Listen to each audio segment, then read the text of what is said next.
CharityVillage Connects. Today we're exploring the potential impacts of Bill S-216 on the nonprofit sector and how the proposed bill could change the way charities are able to work with frontline community groups that don't have charitable status. Joining me today is Annika Voltan, the Executive Director of Impact Organizations of Nova Scotia, or IONS. IONS advocates for, supports, and amplifies the shared voice and work of the community impact sector in Nova Scotia. Welcome, Annika. Hi, thanks so much for having me, Mary. I'd like to start with the fundamentals and maybe ask you to provide some background information on Bill S-216 and why your organization supports the bill. Sure. So this bill, the Effective and Accountable Charities Act, is really an act that we think could be a game changer in many ways. And also, I've had to do, I'll admit, my own kind of learning and understanding, because I think there's a lot of awareness raising that this bill has offered as well. So as you know, it gained support from the Canadian government in the 2022 budget, and really it proposes to amend the Income Tax Act, which is no small feat, on how registered charity can use its financial resources and really enabling the flow of resources to what's called non-qualified donees. So as long as they take reasonable steps to ensure that those resources are used for a charitable purpose, it means that funds can flow more easily to nonprofit organizations that are not registered charitable entities. So simply put, it really means that it would allow charities and foundations to give funding more easily to groups that might otherwise not have access to it.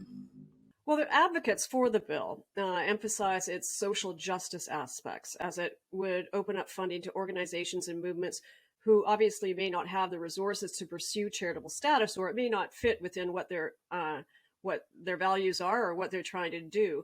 Can you talk about the social justice issues related to this?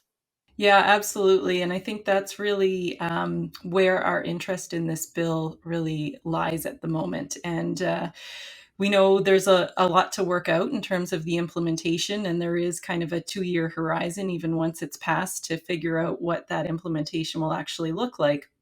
But to give just a small anecdote, recently I was hearing a story about a local foundation that wanted to help fund a Black-led organization in the community of North Preston, an African Nova Scotian community here in our province, and they couldn't find a way to get money to that group. And of course, that led to a lot of frustration, to anger, and just a sense of inequity.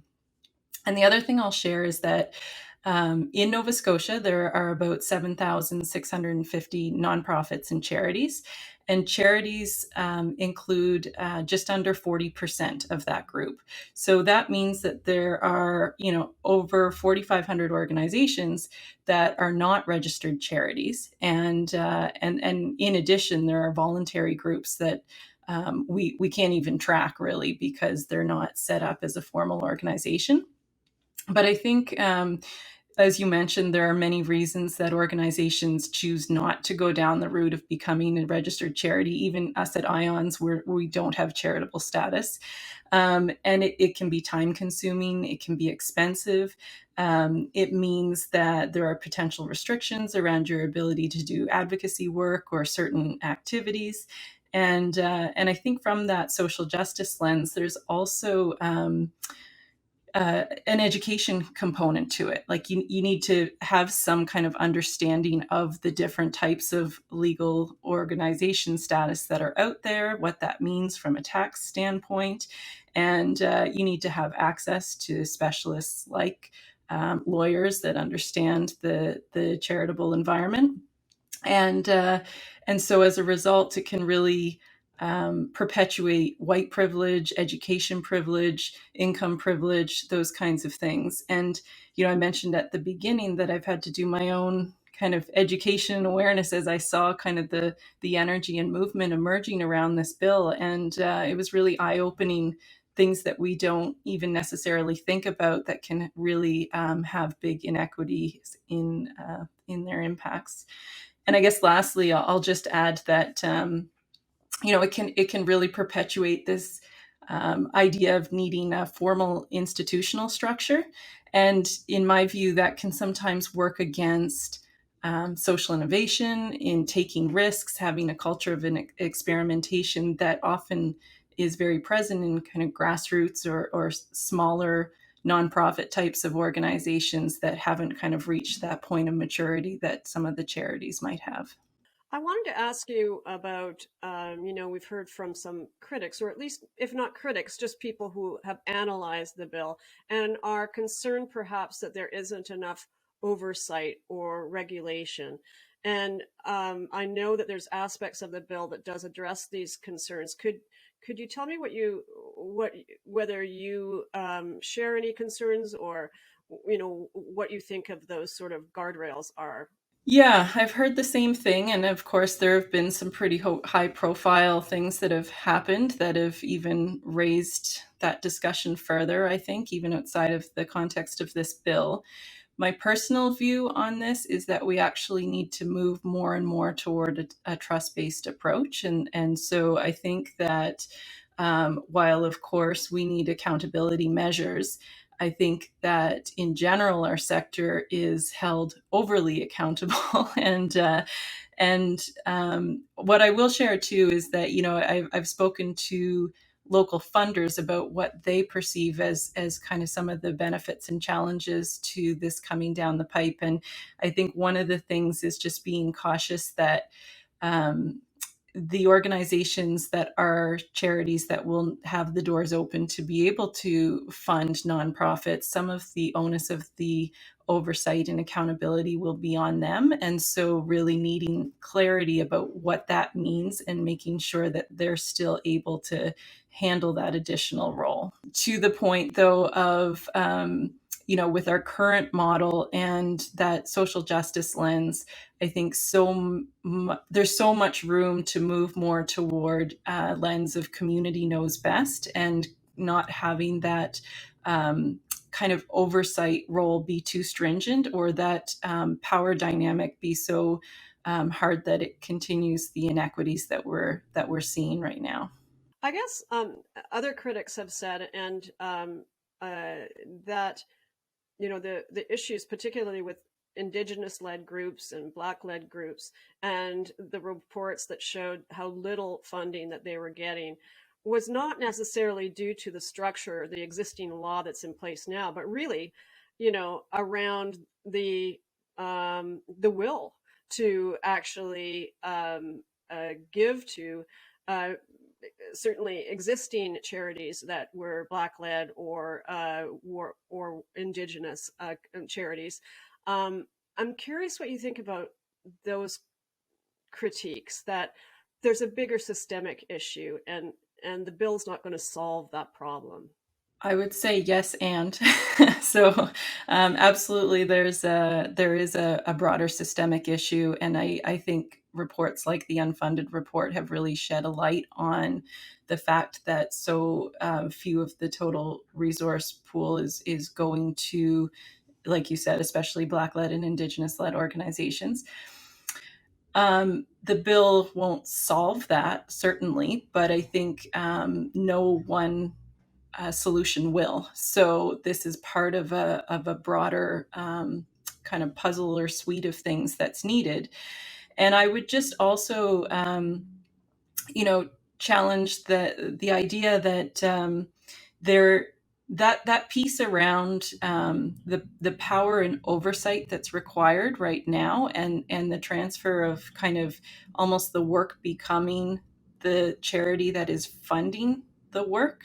I think that could be something that is really a deterrent from organizations from even applying for funding in the first place. So we may see effects of this bill that we're not even aware of yet. That's an interesting observation. I've heard also from legal experts about how the existing structure almost forced organizations to create, through the agreements that they were forced to enter into, almost a legal fiction to be able to fund those groups that were not qualified donees. And have you seen examples of that yourself? I think I don't know if I have a specific example that comes to mind, but even just a lot of the time when you're operating as a charity, you have a lot of restrictions around like I said before, the kinds of activities or kind of the lane that you're playing in terms of, if you're an education foundation, you can really only fund certain types of things. So for sure, this idea of having to fit the description of the work or the reporting of the work into the mandate or the parameters of the charity, I think happens regularly. And sometimes probably it needs to, because there isn't enough breadth in terms of what's possible to support. I want to turn now to some other aspects of the work that you do. Your organization released several reports throughout the COVID-19 pandemic that were basically pulse checks on how nonprofit organizations in Nova Scotia were faring. Can you discuss the findings, and in particular whether government supports at the provincial or federal level were sufficient for nonprofits in Nova Scotia during this difficult time? Yeah, sure. So we did do a first survey, I think, in kind of the April 2020 timeframe, and then conducted that research in the fall, so like October, November, so kind of at an 8-month interval. And I know from speaking with peers across the country that there were a lot of similar findings in terms of the effects on the sector here in Nova Scotia as compared to other provinces. And I think, no surprise that there was a lot of rising demand for services felt, especially in subsectors like social services under nonprofits. And at the same time, fewer resources. And we saw things like everything from, needing to purchase new technology or new PPE or whatever it was to kind of keep going. And for sure, and this is something I'll probably come back to later, a lot of effects on the workforce around burnout and fatigue and loss of volunteers and staff turnover and things like that. We also saw a lot of folks reporting new collaborations. I know one stat that really struck me was that in the first survey, there was a question around, are you working collaboratively with others to help navigate through the pandemic? And the response was somewhere in the 10% vicinity, and that quadrupled by the fall. And I think that is something that we're really noticing in a sector that has a bit of a stereotype, at least for not collaborating sometimes, and the doors were kind of pushed wide open around that.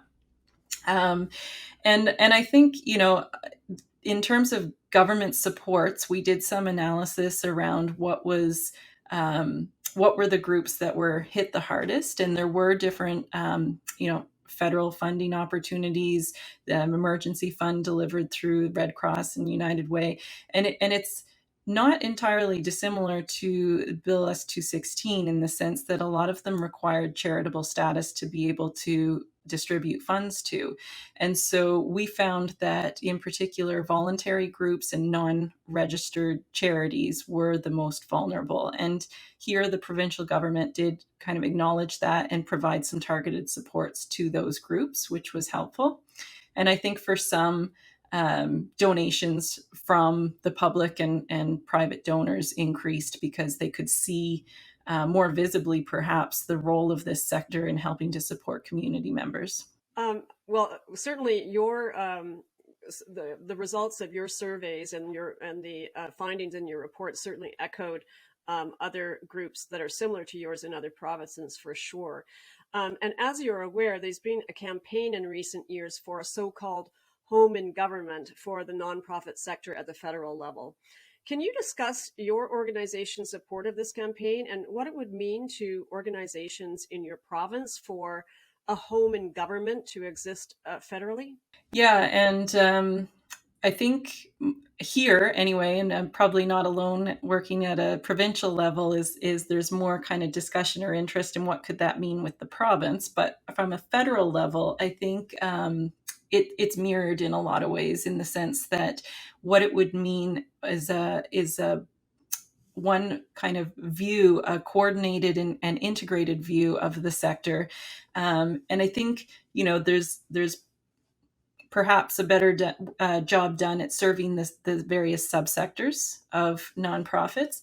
But what I find often is missing is that kind of system level perspective of who's really looking at, the financial mechanisms, the how this sector is structured, funded, how governance operates, what the accountability mechanisms are, et cetera, really from that macro level.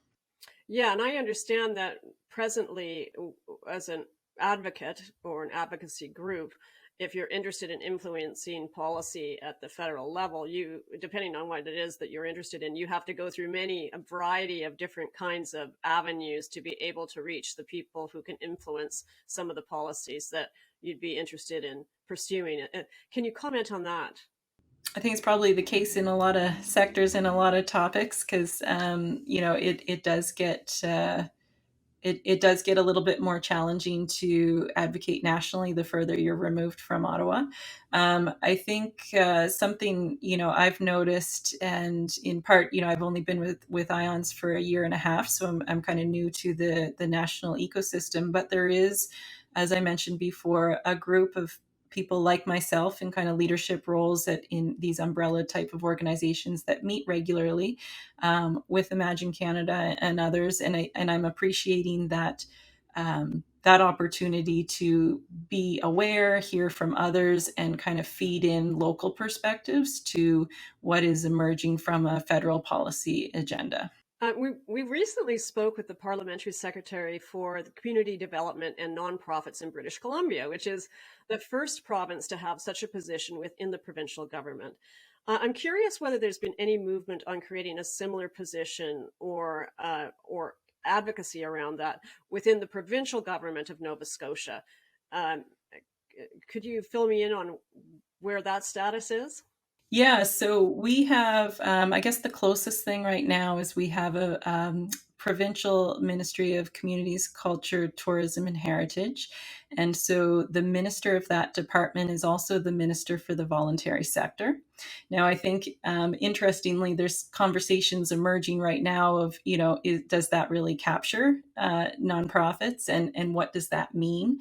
And it's probably in part being influenced by the national conversation that's happening around a home and government. And I mentioned when we were talking about the effects of COVID that there's been a lot of collaboration that's happened as a result of people kind of needing to come together quickly in relation to the pandemic. And that actually resulted in a coalition type of organization here locally called the Nova Scotia Nonprofit Coalition. So they're about, I think we're sitting at around 26 umbrella type organizations now that have, their own networks of different subsectors in the field. And we've raised this conversation there around, sector transformation. Would it be really helpful to have a home in the provincial government? And there are mixed views on that idea. So to give you a bit of a flavor for that, the folks who are really leaning towards this idea of a home in the provincial government are thinking, it could be really helpful to have it would confirm the value and the status of the sector. We have a Department of Business, keeps changing its name, but some form of that, and other crown corporations that are dedicated to that sector. And there is a gap in terms of really putting that name on something more substantial for the nonprofit sector. And I think, there are folks who think it could lead to a more of a horizontal approach, because right now there's funding going out the doors from almost every department to this sector, but it's not necessarily coordinated, or not everybody knows kind of what that means, or the aggregate picture. But those who are a little more critical of the idea are wondering, would that really help? Would it actually result in more silos? And it's kind of like that's, you have to go there to think about nonprofits. And some thinking, maybe it's not a home in government or a seat in government, but it's a seat at the table. And is there a different kind of approach that we should be thinking about? And I think the other, and some people are thinking about past examples, whether that was a home for youth or other things that maybe didn't end up being as effective as hoped. And so I guess lastly, I'll say that there's a very strong sense that we need to ensure that we retain and maintain the diversity of this sector. So I keep mentioning subsectors. There's 11 of them, and they all play a different kind of role in society. And it's very clear that people aren't really looking for homogeneity. They want to keep that multiplicity, and whatever the structure looks like around that, we need to be conscious that we don't try to paint everybody with the same brush. That's a really interesting observation, and one that I hadn't heard yet. But I've heard other critics that talk about having all the eggs in one basket for the sector, and how that could create, almost barriers with a sort of a funneling of advocacy through potentially a ministry or a minister, or some role of an individual who may not be as educated in the needs of the nonprofit sector, or don't see its importance as much as required. And so could actually create problems. And did you hear anything like that in some of the work that you did with the other organizations? Yeah, it did come up, and I think it is a real risk, especially if it's a politically appointed position. And so, no, this, because it is such a diverse and complex sector, I don't think it would be possible for one person or even small team of people to really understand. And I don't know that that's the end goal. That said, I still think it could be valuable to have um, some place or an attention focused on, like I said, more of those system level issues that are agnostic to the type of activity or the subsector that organizations are working in. Yeah, and I guess having the presence and the awareness of the sector by the recognition of such a role, or such um, a bureau within government, helps with that part of the advocacy that groups like yourselves do on a day-to-day basis, to make sure that even the public is aware of the work that is being done. Absolutely. Yeah.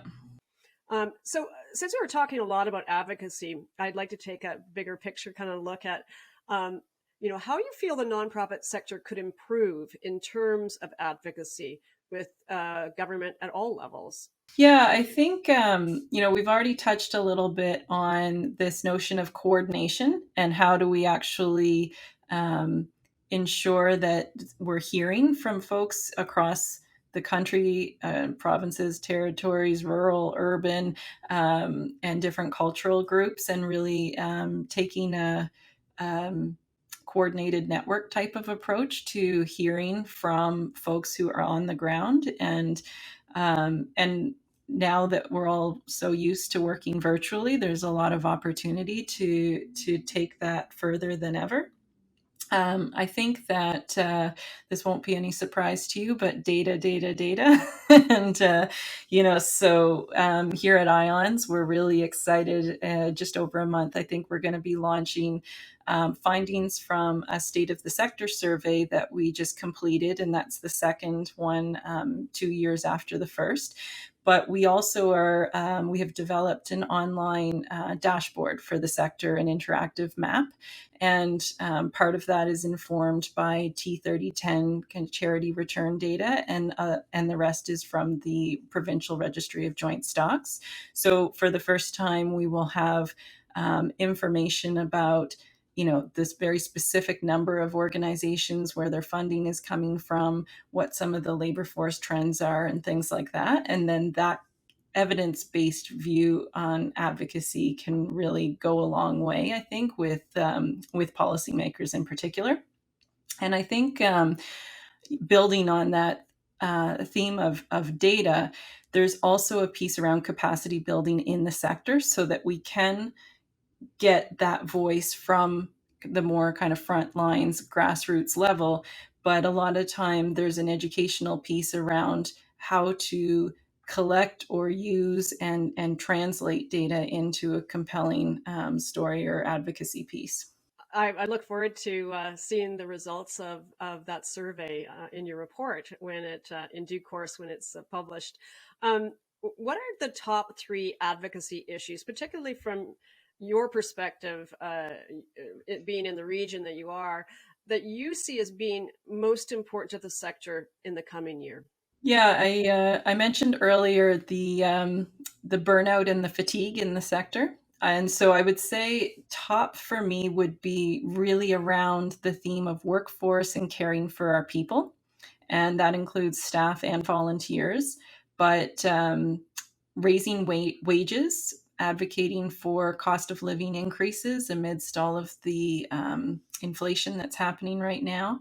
And I think something else we are really exploring more is what are the non-financial ways of attracting and retaining staff, because people are experiencing turnover everywhere.